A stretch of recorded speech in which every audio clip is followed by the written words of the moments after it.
Hi, everybody. I'm Karen Hartglass. You're listening to another episode of It's All About Food. We're coming to the end of 2023, and I thought it would be a good time to wrap up the year and also share some of our thoughts about life in this year, 2023. And there's no one else I would rather do that with than my favorite person, my partner in life and in real and in food, Gary D. Mattei. Hey, Karen! Woo! Happy holidays! Yes. Let the airing of grievances begin.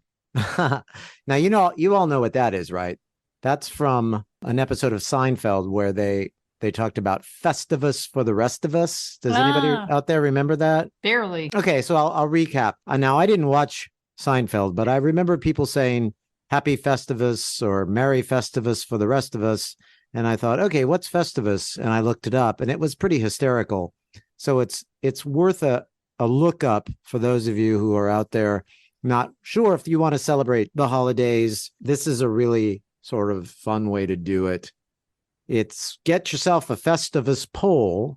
Now you have to search for an aluminum pole. It has to be aluminum because you want it to have very high strength to weight ratio. And this is a line from Seinfeld. The character Frank Costanza says this. And decorations are distracting, so leave the pole in its plain and unadorned beauty. The second one is, for all of you out there who are plant-based or vegan, it's prepare a Festivus dinner. Now, you'll want to do a vegan meatloaf, but it says here the key is a meatloaf to stay true to the Seinfeld episode. It should rest on top of a bed of lettuce to celebrate Festivus in the appropriate fashion. And number 3, and this kind of is what we're going to do today, is air your grievances. At the beginning of the Festivus dinner, force all your guests to listen to all the times they've disappointed you this year. It's a really... I don't know if we could do that in 1 hour, Gary. It's a really healthy ritual. Number 4 is join in the feats of strength. As the host, you'll want to test your strengths and wrestle one of your guests. After all, the two of you did just enjoy a very protein-filled dinner. And we'll talk more about protein on the show, I'm sure, because that's one of my grievances. And as recently as an event we went to the other day, someone said, I got to have protein, so that's why I eat meat. And I just wanted to go, let's wrestle right now. No, you bit into your cookie instead. Festivus is not considered over until the host is pinned to the floor. A guest can only decline the challenge if he or she or they has something more important to do, such as working a double shift. And we'll talk about working on the holidays and how we want all of those folks that have to work through the holidays to get really big tips and lots of money. And number 5, finally, call all slightly non-routine events Festivus miracles. For example, you carried all your groceries into the house in one trip. That's a Festivus miracle. You took the subway and for the first time it didn't smell. It's a Festivus miracle. You ran into your friend you've been meaning to call at a local coffee shop. It's a Festivus miracle.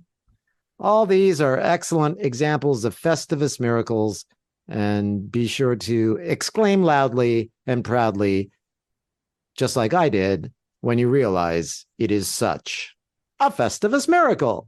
Anyway, I love that. I had no memory of any of this, and I think we should start right now with Festivus. Well, I mean, it's just another holiday to add to the mix of Kwanzaa and Christmas and Hanukkah. And am I leaving anything else out? Festivus. Oh, and if you are into spreading your body with woad and honoring the winter solstice that way, there's a lot of things you can do. Maybe, you would rather just go to a forest of pine trees instead of chopping them down and hug them, which I think is really a cool idea. But anyway, it's great to be back on your show. Your award-winning podcast, It's All About Food, was one of the best vegan podcasts in the USA Today 10 Best. Just out, a month ago? I think it came out in September. And a few months ago, but we're grateful for it. And thanks for bringing it up, because that was one of the highlights for us in 2023. That was it. And your we can't podcast, celebrate it enough. That and your podcast that you launched in French. Oui, c'est vrai. Yes. How do you say it? Parle peu, parle bien, parle vegan. Parlons peu, parlons bien, parlons vegan. Yeah, that was pretty good, Gary. Parlons peu. Yeah. It means let's talk a little, let's talk let's talk vegan. It's a spin on a French phrase. And you're doing that with Celine Frey, right? In France. Yes. We're getting a slow start, but a sure start. It's so cool. I think this year we spent on creating some resources, because there are things that people always ask about. So we created episodes on macronutrients and on vitamins, the things we need, the things we don't need, the things that people say that you're going to lack when you're venturing out on a vegan diet. And our last episode that we're just finishing up is on COVID-19 and how a healthy plant diet can help in terms of minimizing the symptoms. It doesn't prevent COVID. Nothing prevents COVID other than leaving the planet. You'll probably get COVID on the rocket ship that you're leaving the planet on.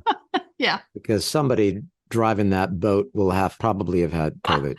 Yeah, but anyway, I'm really great that we started it. In the next year, we'll start promoting it, because I haven't promoted it at all. We've just wanted to create this background first, and then we'll start having some kind of lively conversations, which I'm really looking forward to. And there's a lot of other highlights. We sent out a newsletter here at Responsible Eating and Living. So if you have not received it, let us know, and we'd love to send you a copy. A digital copy, right? A digital copy in your inbox. And it highlights a lot of the wonderful things we've been up to. And the people that we've been talking to all year long, and the wonderful work that they're doing, which is something that we like to do at Responsible Eating and Living. And that's what It's All About Food focuses on primarily. We feature different authors and experts talking about their work. But sometimes we just have a need to express our own opinions. And Gary and I have opinions. So today, I just want to air my grievances with Gary based on life on this planet, this insane planet that I've been talking about a lot lately. That planet is insane. The things we do are insane. And we try and bring a little sanity, a little sense, a little joy, some delicious food, and our perspective. That's what we're going to do, right? That's it. That's what we're going to do. We're going to talk about some fun things, and we're going to talk about some really groundbreaking things, some things that have returned that we think are really cool. And let's get started. Let's get started with a movie review. Yeah. So we've seen some movies recently, and the one I want to start with is from 2000, 23 years ago, Chicken Run. And why am I bringing it up? Because the sequel has just come out 23 years later. So we're going to talk about Chicken Run and the sequel, Chicken Run: Dawn of the Nugget. Right. So we had never heard of these films, or at least I'd never heard of these films until I saw it advertised on Netflix. But you know what, Gary? Chicken Run came out in 2000 before you were vegan. Exactly. Stop animation is an incredible art form. It's rapidly becoming extinct. There are just a few artists left that do it and do it well. And these folks are some of the best in the field of stop animation. I just thoroughly am blown away every time I watch one of their films. And now with the dawning of AI crushing everyone's artistic integrity, this is something that is done artfully and incredibly well. And it was released in 2000 to critical acclaim, Chicken Run. And it was oddly enough, artistic success, but really, really big commercial success, right? Grossing over $220 million, becoming the highest grossing stop motion animated film in history and DreamWorks Animation's biggest success until Shrek in 2001 doubled it in terms of an animated film. But Chicken Run still holds at stop motion at number one. So this is really a fun film. If you haven't seen it, watch it first before you watch the sequel. It's really cool. Now, why are we talking about Chicken Run? And I'm really surprised that, am I really surprised? Well, we didn't hear a lot about it. And it really is a vegan message. It has an animal rights message. We're not going to give you any spoilers, but basically it's about a small chicken farm where chickens are laying eggs and they're there for their eggs. And when they stop laying enough eggs, they get slaughtered. It's from the chicken's point of view. We're getting the point of view from the chickens, and it's done in a very clever way, and it kind of mimics a little bit of films like The Great Escape and Stalag 17, where they're kept in these egg-laying houses, and there's fence around them, and the accommodations are a lot better than the accommodations in reality of egg-laying hens. But it's tongue-in-cheek in that respect, where the humans are essentially the Nazis that are running the concentration camp that all of these hens are in laying eggs. And their job, the hens feel their job is to try and escape, which is also what a prisoner of war's job is. Their objective, once they're prisoners, is to try and escape at no matter what cost. And so these are animated characters, and right. Yet you feel their fear. And they don't want to be killed when they run out of laying eggs. They don't want to die that way. I felt for these characters, even though it was an animated feature.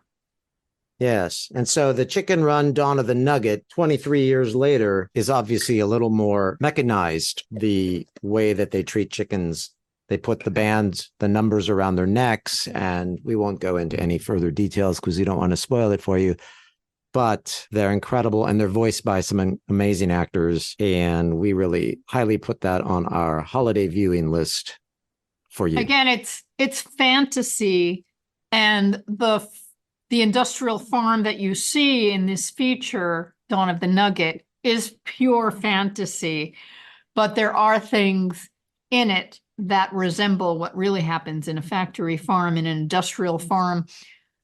And of course, reality is far worse in terms of what we see in the cartoon, but the point is clear. And let's talk about the nugget for a moment. What clearly is what Dawn of the Nugget is all about. They're talking about the chicken nugget that feeds millions and millions of people every year, and it kills billions and billions of birds and grinds them up and makes this meal. And one of the things that I don't think the film goes deep enough into is just how incredibly easy it would be not to eat a chicken nugget, especially today, where you could eat a nugget that tastes like a chicken nugget, but is made from plants. And I would have really liked to have seen more on that. That's my only criticism of the film, is to give people an alternative to the nugget, because I know we're not going to stop people from eating deep fried foods, right? I mean, we're going to try. And one of the biggest sellers is the chicken nuggets with all the different dipping sauces. And that's really what the film shows too, is that there's this incredible sauce that makes the chicken nugget really what it is. And a lot of restaurants have 7 or 8 different sauces. And that's what a lot of people are really into. You know, you grab a box of nuggets and you dip it into the sauce, and there you have it. But you can do that now so easily without killing a chicken in the process, without having the chicken be involved. You can remove the chicken and you can still get the nugget that tastes just like chicken.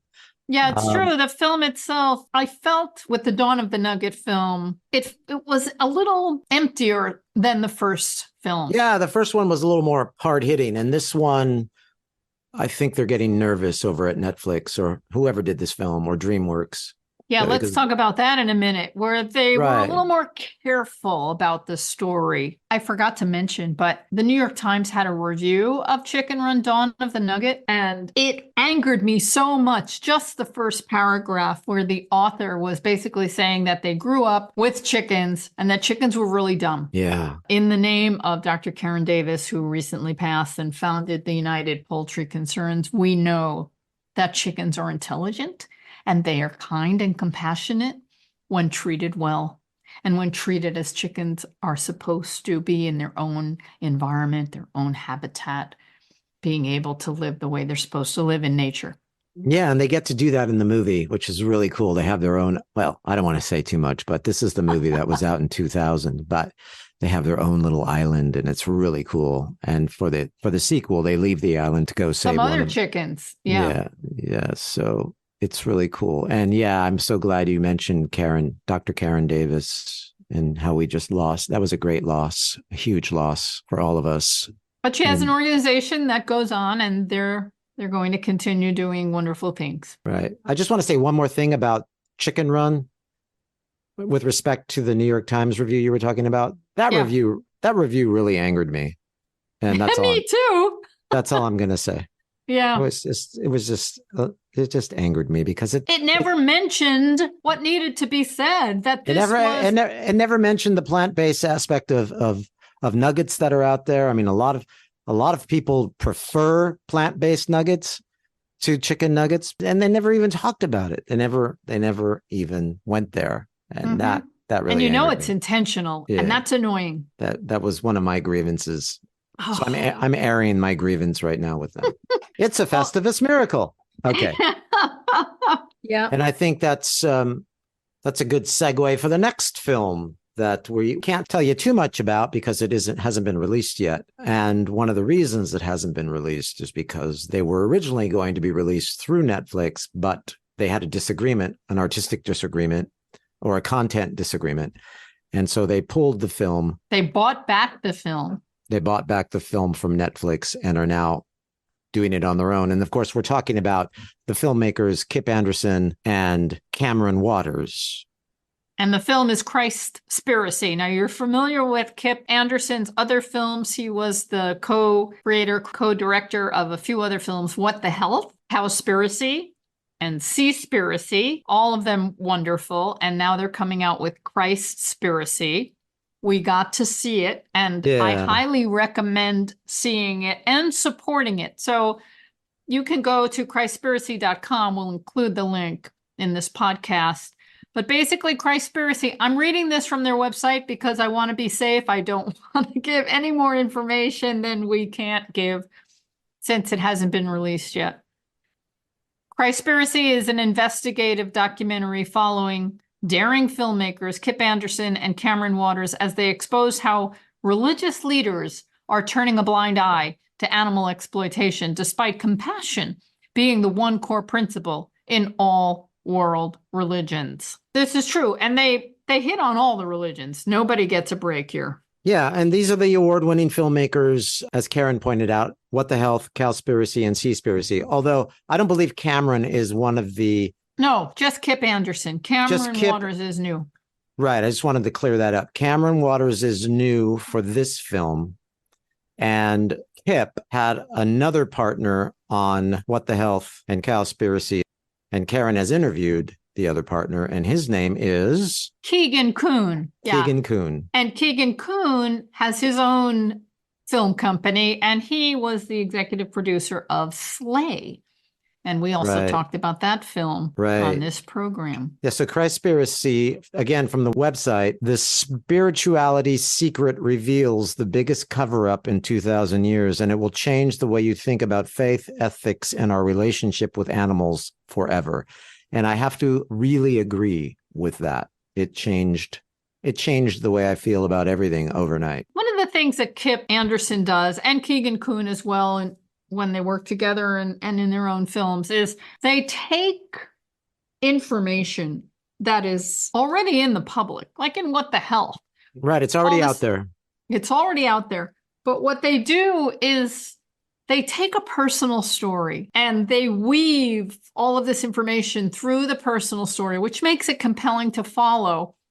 But I think what they do that's new or unique is they connect a lot of dots, and that makes it so powerful. Yes, very powerful. And as Karen mentioned, you can go to the website and read more about what's going on with the film and see a great trailer for the film. And if you want, you can support the film. And we know that it would really get this thing shown in a lot of theaters, because I think that's their objective, is to have it shown in quite a few theaters. And then obviously on some streaming platform somewhere. Some kind of pay it forward platform or something. I don't know. But they're not with Netflix anymore. So there's got to be another way to get the word out for this film. I think their other films are still with Netflix, but this particular one isn't going to be distributed through Netflix. But I think you can still see What the Health, Cowspiracy, and Seaspiracy on Netflix. And those are all great watches too. So that's Christspiracy. And it's supposed to come out in March of 2024. And go to the website. And Karen said she's going to put the link in this podcast card. I want to move on to some articles. For example, in the New York Times, sticking with the New York Times, which we read, and we don't love everything that they do. They do some good investigative reporting, but there's still a little light on things related to animals and the exploitation of animals. So they have an article, "This Holiday, Consider the True Cost of Cheap Cashmere." And they talk about cashmere and how the quality of cashmere is going down and it's being made more cheaply. And it's all happening in the grasslands of Mongolia, where cashmere goats predominate, and they are destroying or degrading the environment. And there are some efforts underway to make sustainable production practices, and there are a number of different foundations that want to begin certification programs for farms producing cashmere. And you know what? I know where that's going to go. It's going to go just like where the certification programs are for seafood, which we know from Seaspiracy are a joke, because you can pay off anybody to get a certification. Yeah.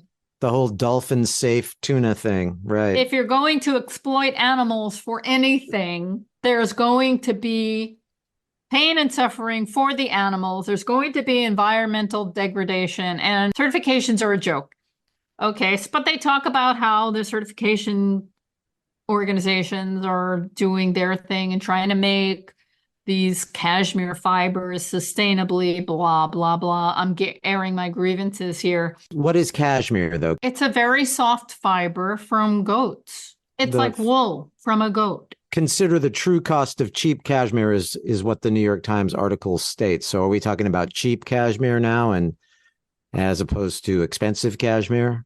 Yes. Well, there's less and less expensive cashmere, and the price is coming down because they're growing more goats. And it's destroying the environment, and the quality is going down because the goats don't get to feed and don't get the care that they require. Cashmere wool, simply known as cashmere, is a fiber obtained from cashmere goats, pashmina goats, and some other breeds of goats.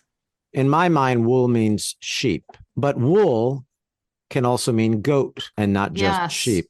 Okay. So the definition of wool is the dense, soft, often curly hair formed from the coat of sheep and certain other mammals, such as goat and alpaca. You've heard of alpaca wool. Of course. Okay, great. See, I just wanted to clarify that. Yeah. So usually if it isn't sheep wool, there's a word in front of it like cashmere or cashmere wool or alpaca wool. Hey, they're all terrible and they're all exploitive. And they're all in everything. I mean, wool is in everything. It's in so many of the Christmas sweaters that folks wear, the ugly sweaters and the heavy winter wear, the heavy winter suits and things. And you just don't realize until you become a vegan and you become an ethical vegan and you read the labels to find out that a lot of the clothing has animal products in it.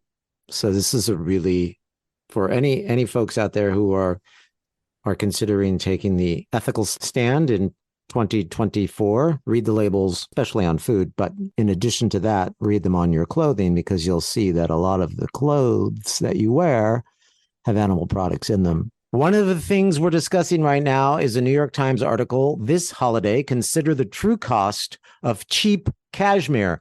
And cheap cashmere comes from goats. I want to add, because we were talking about sheep's wool, many of you know that sheep are grown in Australia primarily for their wool, and they are destroying the environment in Australia. They're not native to the area, and it's been well documented about how the environment is degrading because of them. And then, of course, there's the part where a lot of them get shipped over to the Middle East, where they're slaughtered for their meat. And that's another disaster, traveling in these boats in order to arrive and be freshly slaughtered for their meat. Animals are exploited. And anytime they're exploited for profit, there's going to be pain and suffering and environmental degradation. But the article ends in a way that it shouldn't. The author says, my view is this: from an environmental perspective, the best solution is to forego cashmere altogether. Wool from sheep, yaks, or camels can still be made into very soft fabrics. These animals can also produce much more fiber a year than cashmere goats without causing the same level of ecological damage. Or consider vintage cashmere. The production of sheep for wool causes significant environmental damage. This author did not do their research. So I'm saying, should we get Kip Anderson or Keegan Kuhn to get a new documentary called Sweaterspiracy? Ah, Sweaterspiracy. I like it, Karen. Sweaterspiracy. Yes. Yeah. So we buy cotton sweaters, and there are a lot of nice cotton sweaters out there. Some of them can be heavy and warm. And the trick about warmth in cold weather is layering. Yeah, lots of layers. Or just be cold. But yes. I like that Sweaterspiracy. It's just good. Sweaterspiracy coming soon. Yes. Now we're talking about something you read on Vox.com, right? That you'd like to air your grievance with that.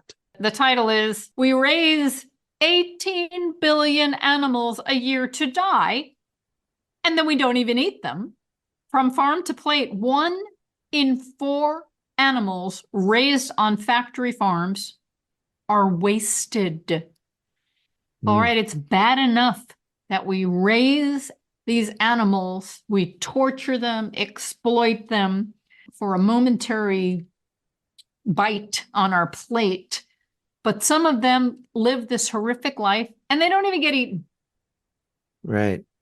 And not only is it cruel, but it's devastating to the environment. But the article it's a great article, but it cites a study that was done, and that was to quantify the meat loss and waste, and also acknowledge its substantial environmental impacts and the aspect of animal welfare that largely remains unaddressed. And they talk about the suffering and death that is inflicted on animals to produce food that is never eaten and how it remains invisible. So the study abstract, the study abstract says it aims to bridge the gap between food loss and waste, accounting literature and animal welfare considerations. And it achieves this by estimating the number of animal lives embodied in meat loss and waste of 6 major meat-producing species along the food supply chain, and then by modeling 3 potential reduction scenarios. And it shows that approximately 18 billion animal lives were embodied in losses and waste of global meat production and consumption in 2019.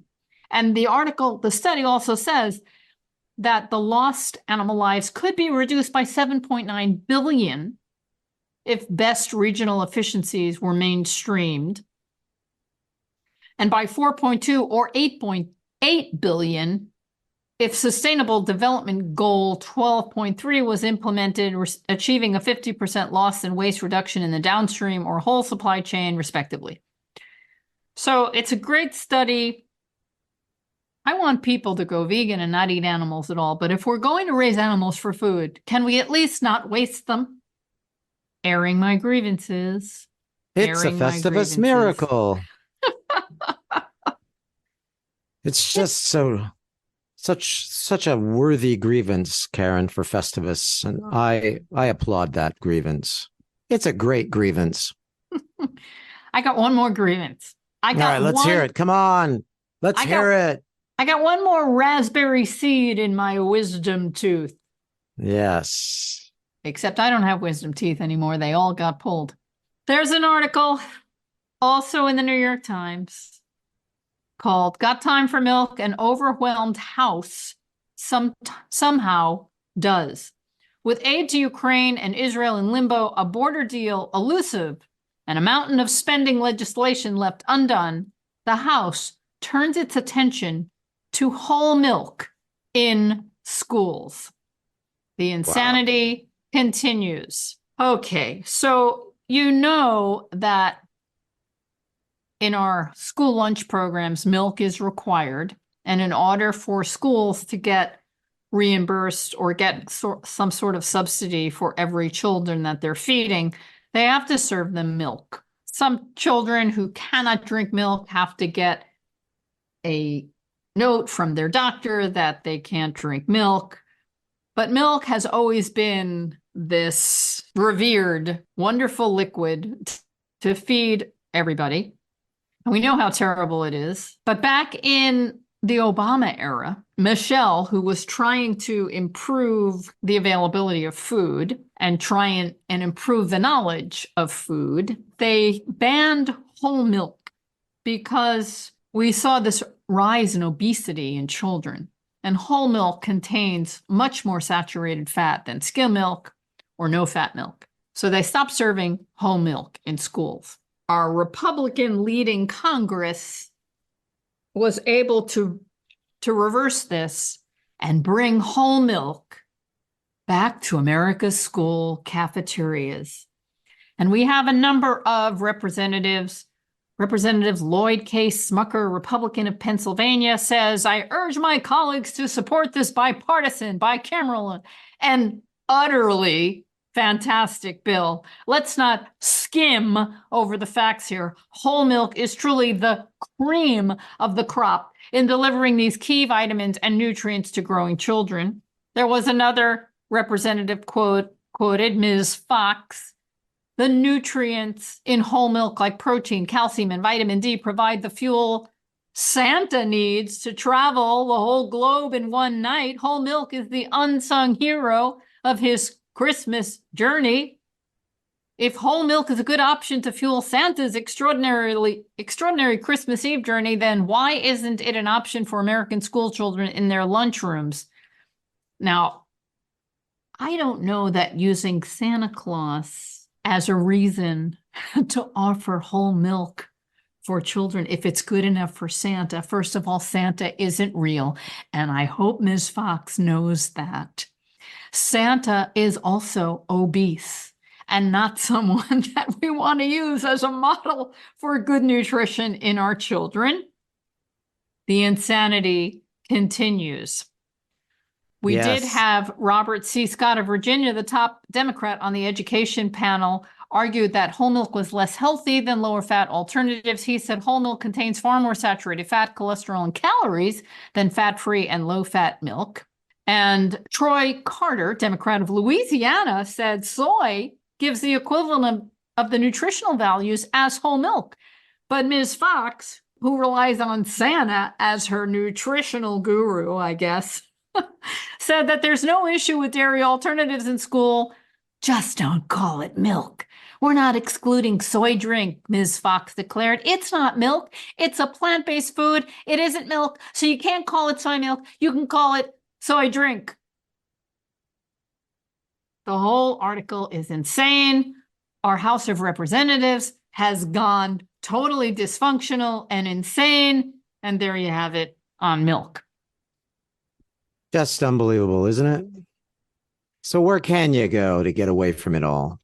Where can you go? If you know, let us know because we've been asking that question for quite some time. Where can you go to get away from the insanity? A cookie party, that's where you can go. And that's where Oh, we went. We went to a vegan cookie swap, and it was really fun because everybody there brought vegan cookies and we all got to taste them. And if you don't like the word vegan, you can say plant-based cookies, but none of the cookies were made with eggs. None of the cookies were made with dairy, but they were all delicious and they were not dry. A lot of people, as soon as they eat a vegan cookie or a vegan muffin or something, they always look at you and say, it's dry. It's very dry, but I like it. that's very And, true. I and want to compare it to another party we went to where people brought store-bought cookies to add to mhm. the festivities. So they brought all these junky cookies with all kinds of weird ingredients. Of course, they weren't vegan. But the ones at this vegan cookie party were all homemade. Thank you, everyone. And we were all required to write the ingredients because we're sensitive to the public.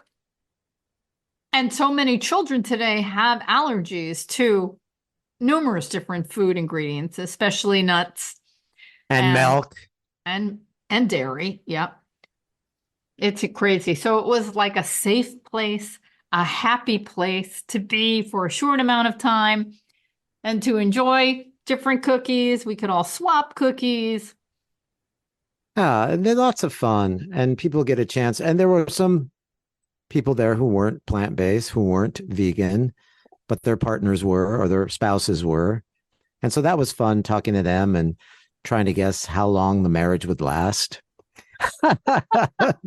No, but it is difficult if your partner is a meat eater and you are not, right? And Yes, it's an extra challenge on top of all the it's other challenging. challenges. And if you're raising children together, wow, that can really be a challenge. So Yep. my heart goes out to all of them and I hope it works. And it looked like this couple in particular that it would work because they were very supportive and very, very much in love with one another. And Yes. so my And question the was, well, if you love her, then why don't you go vegan? right. Yeah. Well, that's why you're so wonderful. One of the reasons why No. you're so fun to, one of the reasons why you're so wonderful. So I just want to take a moment and talk about the two cookies that we made and brought to the party. Right. And we've talked about these cookies before, but it's the end of the year, so we have to talk about them again. Exactly. So one is our biscotti recipe, which you could find at responsibleeatingandliving.com. I've made these many different ways too over the years, but the recipe is up there on our website and it's a gluten-free recipe. And you probably know, I haven't talked about this in a long time, but I went through my own little insanity with making gluten-free flours, and I've come up with a mix that I like, which is organic, made from whole foods, has no starches or gums, and it's just made from garbanzo bean flour, millet, and oat. I grind them all up and make my own flour. Now, sometimes it can be a little gritty if I don't grind them enough, but I like it as a flour, and I used it in the biscotti. We had fun this time because we dipped the biscotti in melted dark chocolate and melted white chocolate, which we get from Pasha chocolate, which is free of everything.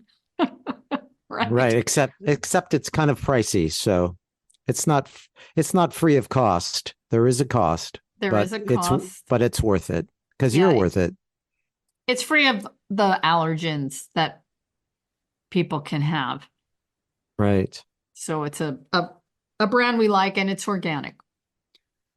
So we had the biscotti, and this time I made little mini biscotti, so it was easier for people to grab a little one. Because when you're at a party, you want to taste everything, but you know, when you eat like two or three big cookies, it's enough, and it's hard to taste anymore. Yes, but they And are then, so good. They yeah, are so delicious. The other cookie we made was the cucciadati, and it was fun because most people didn't know what a cucciadati was. I never knew what a cucciadati was until Gary mentioned that the Italians in his family made cucciadati for Christmas. Not my family. We didn't do cucciadatis. We did a lot of cookies, but my mom made a lot of cookies, but she never made cucciadatis. The cucciadatis would come over from all of the other neighboring families and relatives, and they all made them. They're really good. They're really good. And Karen nailed it, but she also did it gluten-free. And of course, I never had a gluten-free cookie when I was growing up.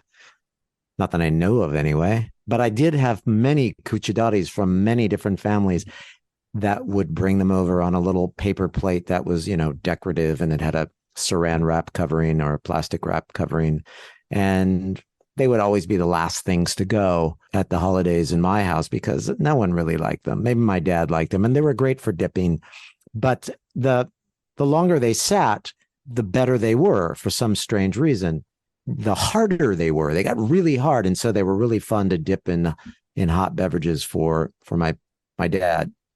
And so he really loved them, but I really didn't care for them until I ate Karen's. And I'm telling you, this recipe is delicious, and it's gluten-free, and it's absolutely brilliant. It's really, really good. It's kind of fun to make. The instructions are on our website, but I do want to underline that not all flours are the same. So when people bake, I think some people understand that oven temperatures can be different if you're at different altitudes, for example. But there are other things to consider. And if the flour is very fresh, it won't require as much liquid. And if it's older, it gets drier and requires more liquid. So there's a range of liquid. So for example, I made this recipe that I've made a number of times before, and my dough was very, very wet. I had to add more flour to it until I got a sticky dough. I like it a little sticky, but you have to be able to pick it up and knead it. And there had to be enough flour in it to do that. So there's a certain amount of flexibility. I mentioned that in the recipe. If it's too moist, add more flour. If it's too crumbly, add a little water. You want to get a dough that's pliable and just a little sticky, but not too much. And then because it's sticky, I use a little oil on my hands when I pick it up and when I roll it in order to make, I roll it out and then cut it into a nice little rectangle. And then I roll the filling, which is made from figs, dates, and raisins, almonds, and pecans. You roll that, and then you roll a dough around it. There's some nice pictures on the website if you ever want to take the time and get to know a cucciadati. Yeah, a cucciadati. Free. It's like a fig Newton. That's when everybody asks me, whenever anybody asks me what's a cucciadati, it's like a fig Newton with frosting. And then they put little candied sprinkles. Now the candied sprinkles can be toxic. So we went searching for candied sprinkles because a lot of folks use crazy dye in their holiday the sprinkles. Artificial colors and dyes. Yeah. Yeah. And Karen found candied. Let's do organic. Let's do organic candied sprinkles. And they're a little more pastel-y than the really shocking colors. But I think it's a lovely cookie, and get the candied sprinkles that aren't going to kill you. Right. And that's, yeah. And this year, Karen, you read a lot of really amazing books and you interviewed the authors.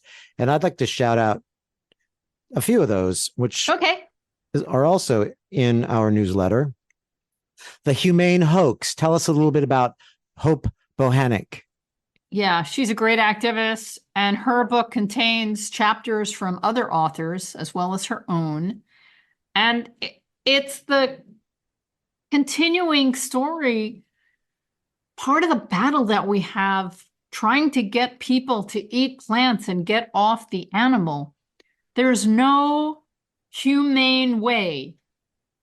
I'll say it again. There is no humane way. If you're assuming the definition of humane means without pain and suffering, with kindness and compassion.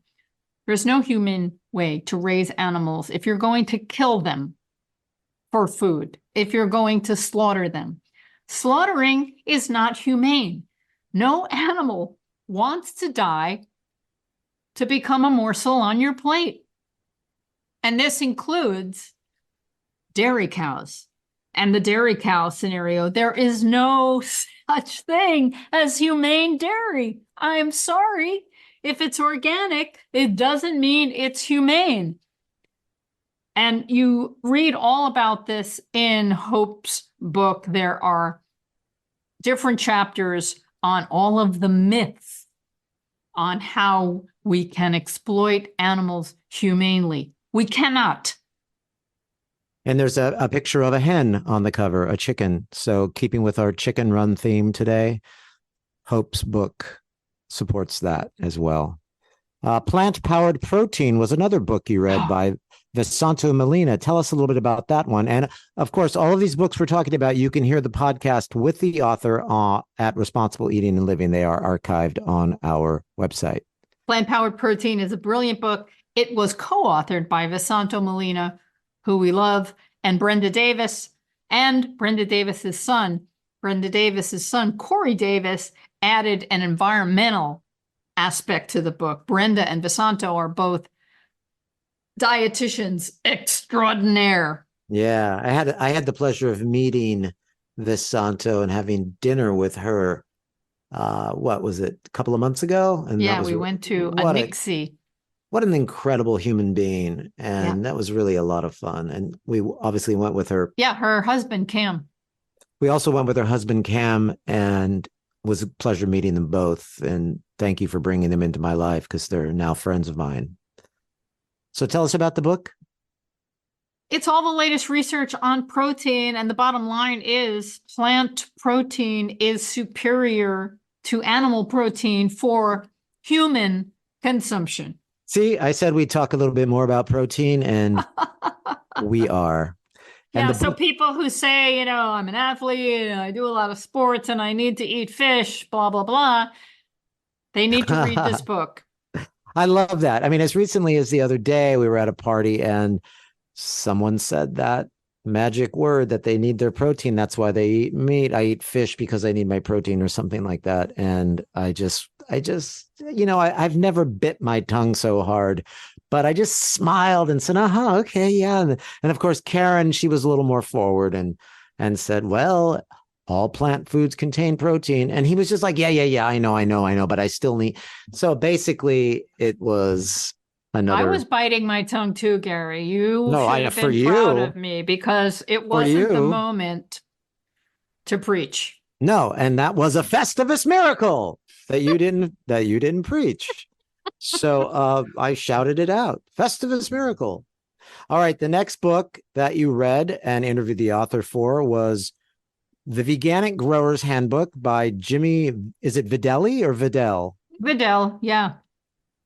That's a good book, yeah. Yeah, what people need to understand, and we need to do more of this, is that we do not need animal inputs to grow plants. Now, it's believed and understood that manure, which is animal excrement, is necessary to enrich the soil to grow food.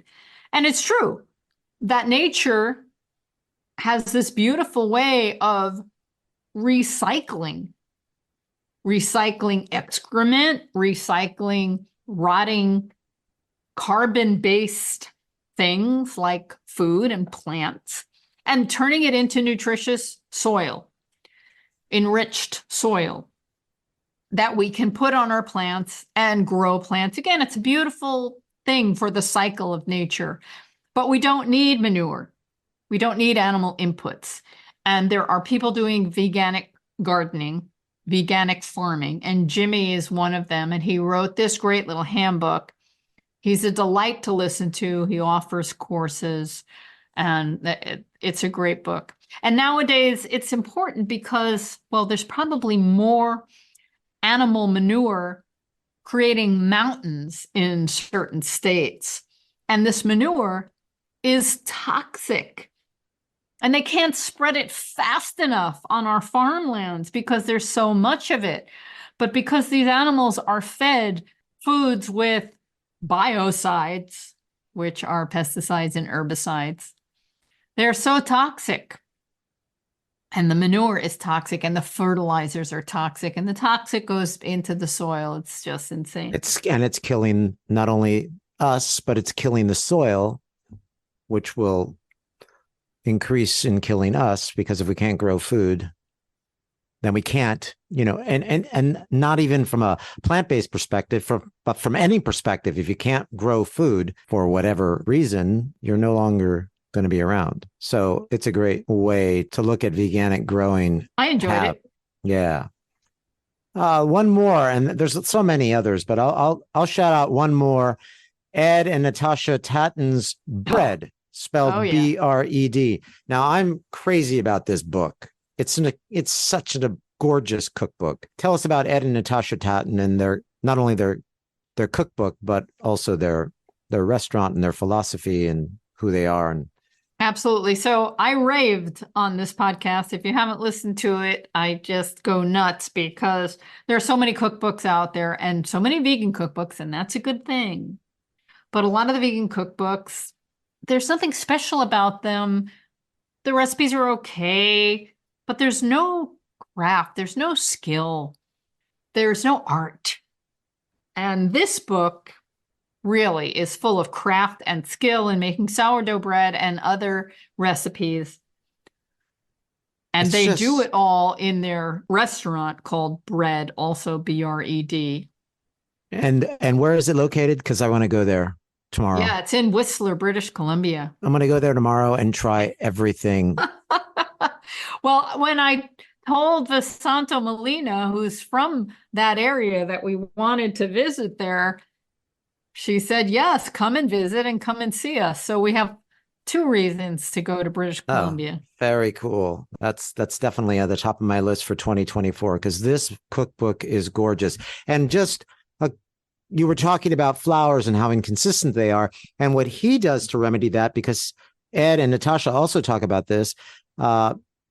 They use digital scale and they transfer everything into weight instead of measure. So, which is that's another part that's important. Yeah, weight in a recipe is more consistent than because volume. As he points out, and I learned this in baking school, in cooking school, is that baking is a science, whereas in cooking you can say, I'll throw a little more salt in, or I'll put less salt in, or let's add a little more of this or a little more of that. And you can kind of improvise with especially with this sourdough bread that he makes, the starters and things, that it has to be an exact science, and you have to really understand the chemistry of it all. And one of the ways he says to get more consistency in your bread is to weigh it, not use a measuring cup, because it can fluctuate. So a little shout out to a digital scale. If you're looking for a last minute Festivus gift, oh wait, you can't give gifts at Festivus. Festivus.